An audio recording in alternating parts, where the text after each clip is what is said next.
Tous les matins, elle partait avec son enfant sur le dos pour cultiver son champ.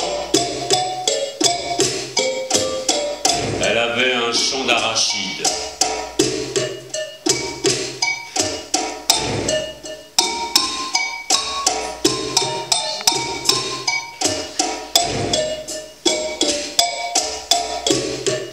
Alors elle arrivait dans son champ et elle cultivait son champ avec son enfant sur son dos.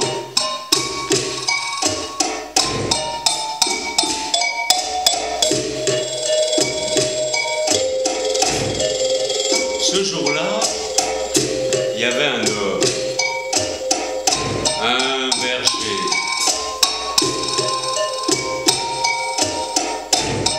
Il était sourd.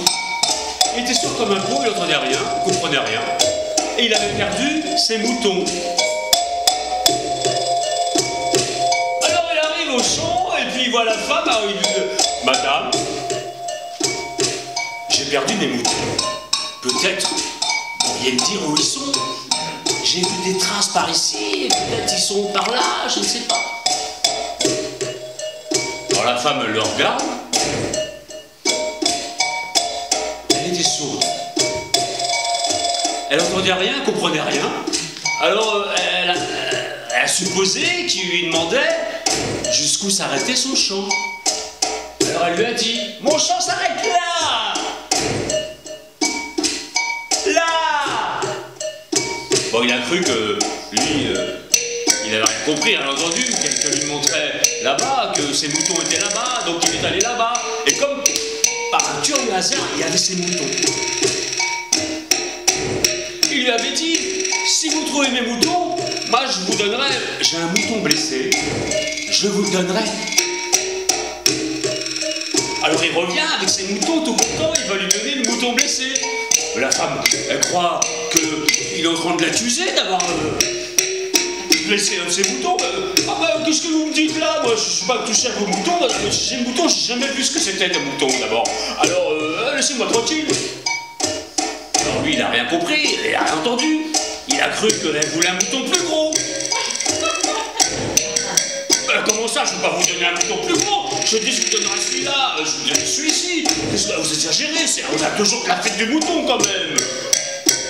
Et alors, elle ne comprend rien. Ils s'énervent l'un et l'autre. Ils n'arrivent pas à s'entendre. Alors, ils décident d'aller voir le chef du village sous l'arbre à palabres pour qu'il puisse résoudre le problème. Alors, ils arrivent. Le chef du village est là. Il y a tous les vieux, tous les notables qui sont installés sous le baobab. Et la femme prend la parole. Alors, je cultivais mon champ ce matin et puis cet homme est venu. Il m'a demandé jusqu'où mon champ s'arrêtait. Ah, j'ai dit, mon champ s'arrête là-bas.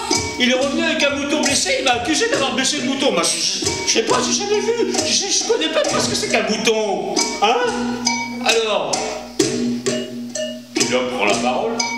Bah, moi, j'avais perdu mon mouton. Alors, j'ai demandé à la femme, je lui ai dit, si vous me donnez mes moutons, je vous donnerai un mouton blessé. Alors, je retrouve mes moutons, je lui donne les moutons blessés. Elle voulait un mouton plus gros. Alors, deux jours de la fête du mouton, je vais pas donner un mouton plus gros quand même. Pas exagéré.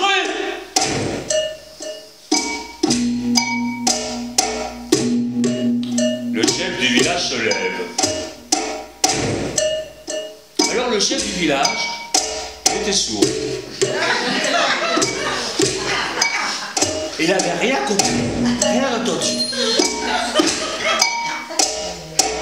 Alors quand il a vu la femme avec son bébé, il a cru que c'était une querelle de famille.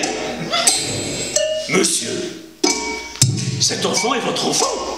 D'ailleurs, regardez comme il vous ressemble. Et vous, madame, qu'est-ce que vous venez nous embêter avec des histoires de famille? Vous allez rentrer chez vous, et puis je souhaite que vous vous réconciliez. Là-dessus, toute l'assemblée se met à rire.